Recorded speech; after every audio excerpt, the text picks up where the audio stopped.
In this chapter, we see a bigger disconnect between the soul, or the player, and Kris. Chapter 1, we only see it at the end where Kris rips out their soul. And in chapter 2, we have it a couple of times with Kris ripping out their soul twice, and also the weird route and after Spamton's fight, both showing Kris to be very uncomfortable with the player's control. So I think it makes sense in chapter 3 for there to be even bigger disconnect. My idea on how this could happen is during an encounter with Tenna, Tenna might not hit us really hard and knock the soul out of us. This would then cause the soul to go flying and land maybe in a trash area like we see in chapter 2, which has a dummy in it.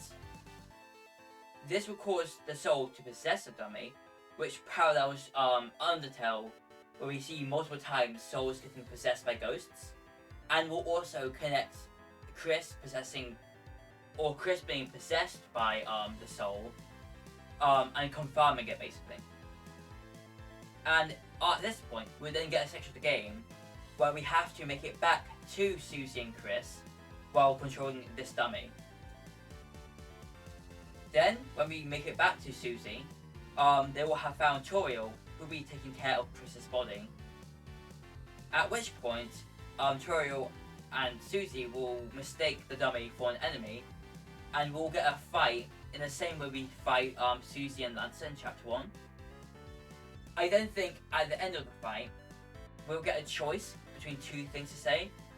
One of the things will be something that we usually would say during the game, like something the player would usually say, and one of them being something that Kris, before being possessed, would usually say.